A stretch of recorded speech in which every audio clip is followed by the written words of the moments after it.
All right. Hi, fEmpower. I'm Stephanie Manning, and I'm here with Angela Santiago today to talk about her career and experiences as a female bassoonist. So, thanks so much for joining me, Angela. Of course. All right, so let's get started with like a little introduction about yourself. So, what's your background? How did you start bassoon, and what schools did you attend? Yeah, so to me, that's always a funny answer just because a lot of bassoonists does say they started not interested. So when I started in bassoon, I was in seventh grade and I entered a music school, which was from seventh grade to 12th grade. And I wanted to study violin, but the spaces were full. So they asked me, hey, do you want to choose bassoon, clarinet, oboe, or trombone, something like that. I don't know why I chose bassoon. I guess because it was the weirdest one at that moment. And since then I started playing bassoon, and then in eighth grade I was able to choose a second instrument. So I kept studying both the bassoon and violin until 12th grade, and then I realized I had more opportunities as a bassoonist after 12th grade. So and then I had a teacher who asked me, hey, what are you going to do after like once you graduate from high school? And I mentioned I want to go to the conservatory, and that was back in Puerto Rico. That's where I'm from. And I told him the bassoon is so expensive, so I don't have any idea like how am I gonna get a bassoon so I can study at the conservatory. And and so after that, probably like a week or two after that conversation, he approached me and he said, hey, I found someone who can donate a bassoon to you for you. Wow, that's So amazing. that was, yeah, so that was magical to me. And then that's when I realized, okay, so this is the career I want to show. I want to choose just because, you know, these happened, and I had no idea it was going to happen. And to me at that point it was impossible for me to get a bassoon, and it happened. So that was really a magical moment for me. And afterwards I did my undergrad at the Conservatory of Music of Puerto Rico. And then I had Frank Morelli as giving a master class back in Puerto Rico. So that's when I met him, who's my current mentor at this moment. And so when he came for that masterclass, I remember I applied to Yale, and I applied for University of Miami also, like Frost Music. But then I was still waiting for the results. And then when he came for that masterclass, he mentioned Stony Brook University, which I didn't know of. So when he mentioned that, um, he told me, hey, so I saw that you applied to Yale, where I also teach, but i'm um I'm also teaching at Stony Brook University. Can you apply for that university as well? So that's how I apply for my master's degree. Once I finished the undergrad and I went to Stony Brook, they offered me to keep my full tuition scholarship if I applied for the DMA. And I kept going at Stony Brook University. So at this moment, I still have about a year left to Mhm. finish my doctorate with Frank Riley.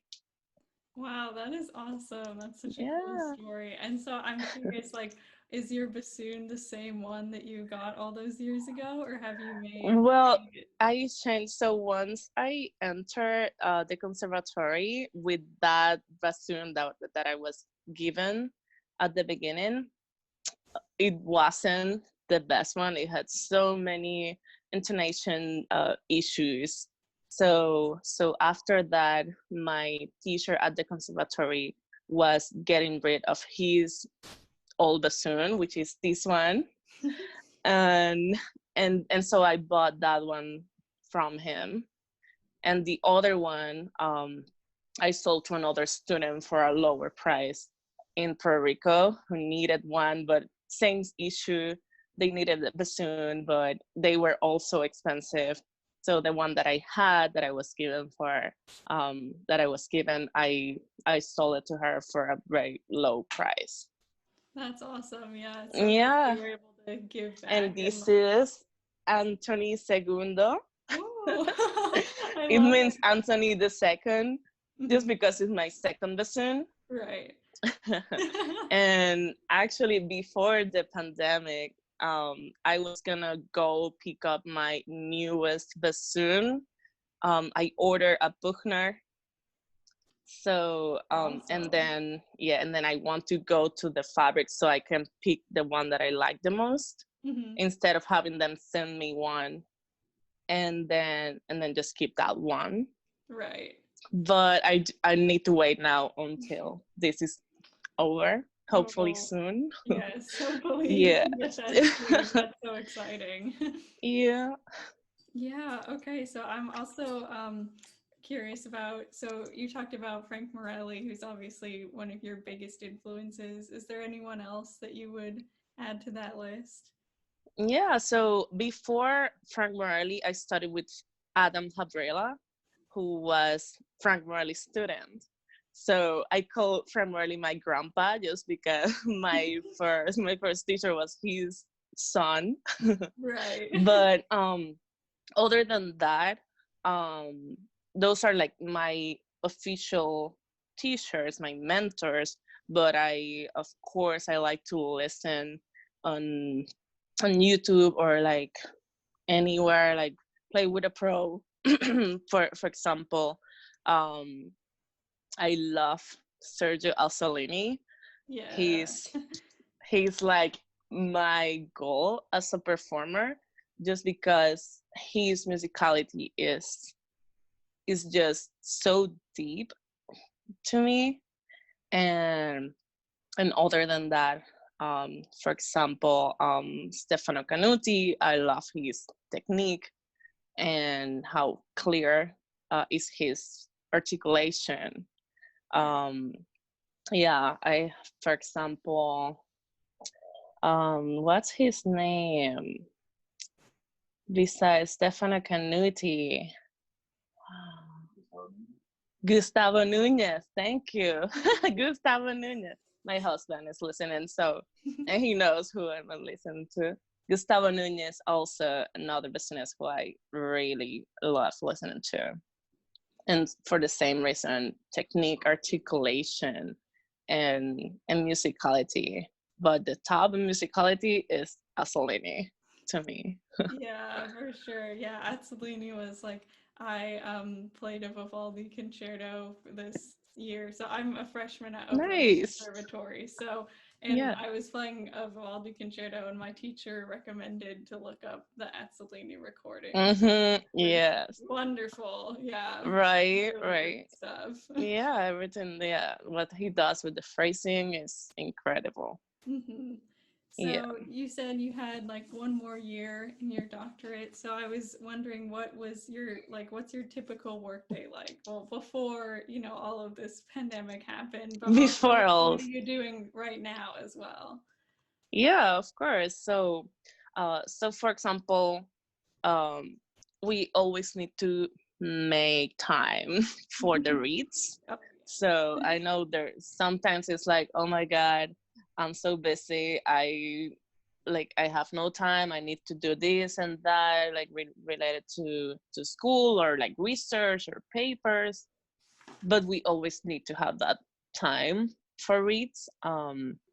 So I always try to look at my schedule and see, okay, when can I find that time that is not like interrupting any other moment or practice session. Sometimes even the practice, um, when there is a lack of time um, making reads, then your practice session gets affected because you cannot do much without a good read for Right, practice. for sure.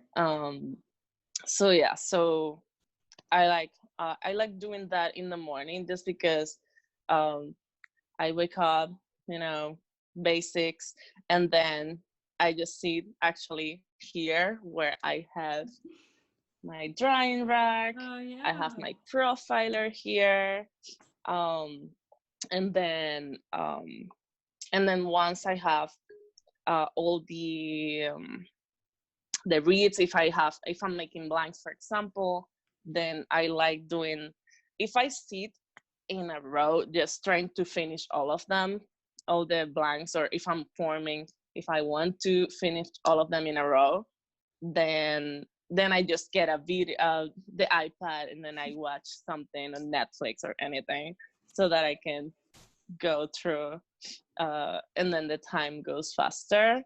but but then same after I'm done with a read, or if I'm open clipping a read just to see, get it started, get the tip started, and then practice.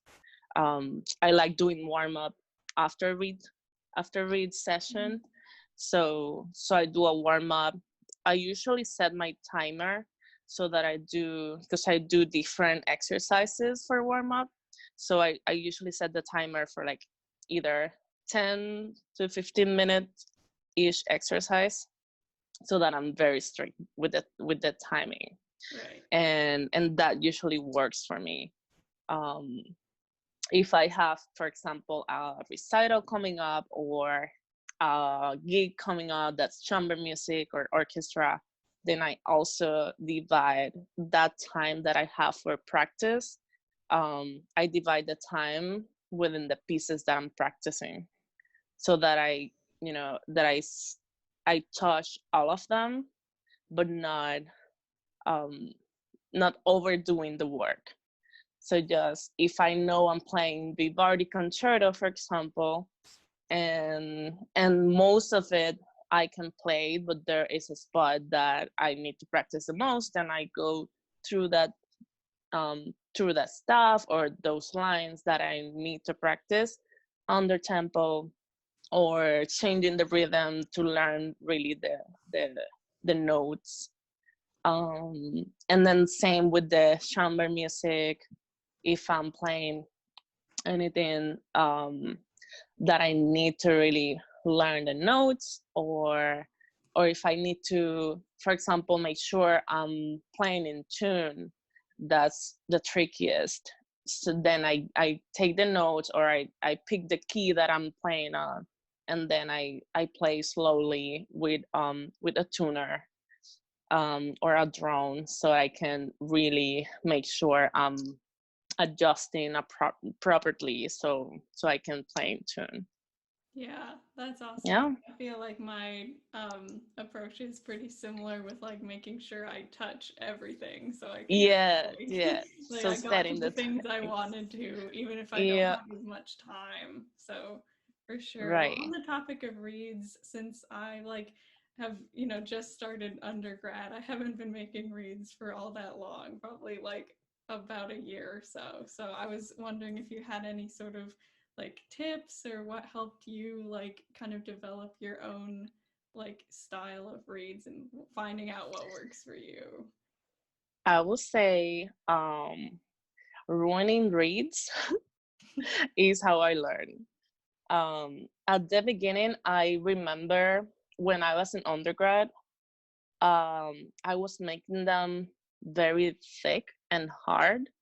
But I remember at that moment, I liked the sound, the darker sound, and like a really like mellow quality of sound. And then when I changed to Frank Marley as a mentor, um, I realized that I was um, I was having issues with dynamics before, just because of the style of read that I had. It was very hard to play soft in the low register, for example, just because they were very hard, and I needed to blow more so that I can create the vibration for the low register. And then it was almost like impossible to play piano in the low register. So then, thanks to Morelli, I actually learned how to use all my reeds. So before, I used to waste a lot of reeds just because, okay, this didn't work, bye, and I just throw it away. I clip this, I worked on it, it doesn't work, bye, and then I just throw them away. but but then with Morelli, I learned how to identify the issue of the reed, and then work so that we make and like just script. Okay, so let's see. For example, we clip this reed, and it sounds pretty decent in the first two register, but then starting the third register, it doesn't have an open sound, or it doesn't have the ring that we need for the bassoon, and so then he will say, okay, so that means that we need to scrape in this specific spot. Let's do that a little bit here, both sides, and then we try it again. Okay, it's getting better, but it now needs a little bit more vibration in the specific register. So then we have another spot that we need to scrape and then make it work. And that for me was like life changing, because then that's what I do all the time. I try to read. If I play for a while, let's say I don't know, like 3 minutes, just to see really where is the issue in that specific read. And then I can say, okay, so the issue is this. What can I do to fix that problem? And then I go ahead and fix it.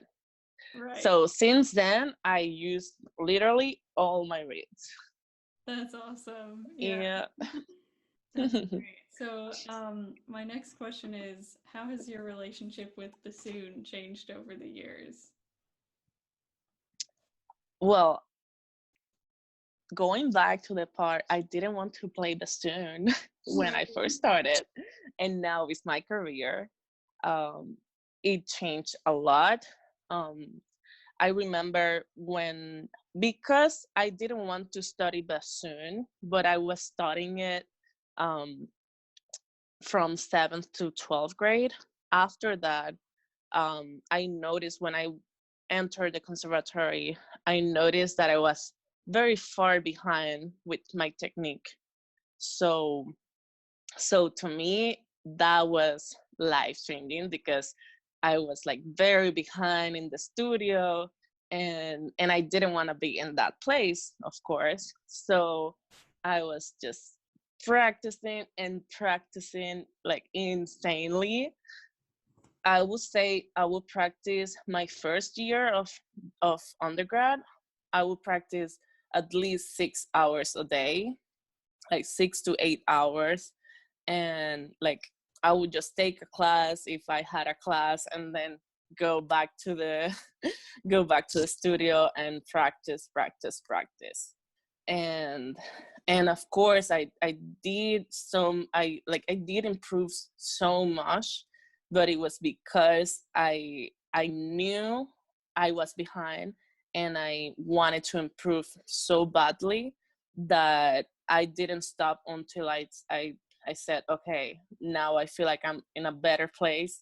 And every time, every week, I was like, okay, so this week I was assigned for these 2 etudes, but I'm gonna do 3 instead, because I really want to catch up. And that's good and bad. Good, but because I wanted to, to catch up. I wanted to go, to move ahead and like really keep going, improving. But then at some point, I felt like I was doing, maybe it was too much. So from that, I learned that I needed to create a balance with my practice session, the reads, and everything else, with the everything, the readings that I need for other classes and everything. but that first year, I really like hugged my bassoon to, and like I was constantly with him. Right. And but then after that, after my undergrad, and then when I moved to my master class, same thing. I would practice a lot, and to me, that moment with the bassoon was just really getting to improve whatever needed to be improved. So every week or every month, I had a goal, and I will work towards that goal until I like, and then I wouldn't stop until I reached the goal.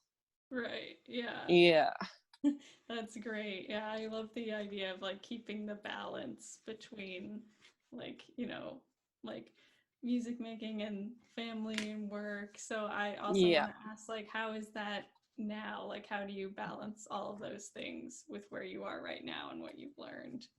Yeah, so right now, for example, um this year, I took a break from school actually. So I'm going back in August to finish my last classes. And because of what I said with the new bassoon that I order, my priority was making money. Right. And so yes, I had, like, for example, I had a few students, private lessons, and then I had some gigs. And aside that, I was working as an assistant manager at Banana Republic. So I really had to had my schedule very tight. So I would plan the hours that I had off, and then say, okay, so I have this hour where I can either make reads or practice, or don't just divide that 1 hour that I had off between like those two tasks that I had. If I had, for example, um, a day off, then I will, of course, schedule all my students in that day off, and then say, okay, so I'm gonna do these hours gonna be teaching, these hours gonna be teaching, then I'll have these hours for practice, and then these hours for my to make reads. So like the more you do, the better you need to have your schedule and like your agenda on hand, everything written, so that you really can fulfill all your needs within the time that you have. Yeah, schedule. And that was, yeah, that's I think that's the hardest. But um like once you have everything written down, it's so much easier to maximize your time. Otherwise, it's like you will feel like you don't have for anything. Like Yeah. you don't have time for anything. Yeah, that's definitely something I've been trying to work on because I have a friend who like she like plans out all her days like by the hour. So I'm trying to Exactly. like become a bit Yes. more like that. Like Believe usually, me. yeah, Yes. I usually have like That's the way a to do general it. plan. I have a general plan of what I need to do, but I'm trying to get better at like, working it out like at specific times. Yes, yes. Well, it sounds like you have a super busy schedule, but what do you like doing in your spare time? Oh, I like cooking, baking. Um, I like exercising also, Mhm. just because when I stopped exercising, I noticed in my playing, in my performance. So I like doing cardio so that I can keep my breathing and my um like the phrasing as long as I can. So when I stop, I notice right away. That's another thing that to me is very important. Other than that, of course, watching Netflix, as I mentioned before. Um, Not only making reads, but during my spare time. Right, yeah. I think Yeah. But like as wind players, cardio is definitely like really important for us. Yes. So Yeah. I've been trying to work out more now that I'm like home during this time. Yeah. So, and I think it's definitely given more of like a routine to my day, and like it feels good to like work out on a consistent basis. So Exactly. Yes. yeah. Um, well, let's see. I have a few more questions. I was wondering, Yes. what are some classes that you wish you had taken but didn't in college? Classes, you said? Yeah, classes. Let's see. Um, always wanted to take, for example, much um can you hear me? This is Yeah, sorry, frozen. you're breaking up a little bit. Can you speak Okay. again? Yes. Yes. So I always wanted to take a Beethoven class just because there's so much that we have. There are so many either excerpts or like chamber music sections within the symphonies, Mhm. and it would be nice for me to just for me it was always important to know the analysis chord is this, so we need to really have this tune, and then just to see that. So I took some other classes. Mhm. Yeah, sorry, you're Yeah. breaking up a little bit, but I Other than that, I don't remember any other class that I wish I would take. Mhm. Yeah. Good. So you feel like you took most of the things that you need. Most of the classes that I wanted, I took them. That's good. Yeah. Yeah. All right. So my last question is just what do you think are the essential qualities that make a good musician? So I will say dedication and discipline is definitely what's gonna get you where you want to go. And so quality of a musician, just because you can get wherever you want to go, but it really depends on how much effort you put on that goal that you really wish to have. Definitely. Yeah. All right. Well, you're breaking up a little bit, so I Yeah. think this might be a good time to just wrap up Yeah. and say thank you so much for doing this interview with me. Of course, Really great good to get to timing. know you. Yes. Looking forward to see more of fEmpower. Yes. Same here. Yes. All right. Well, thank you so much again. This is really wonderful. Thank you. All right. Bye. Bye bye.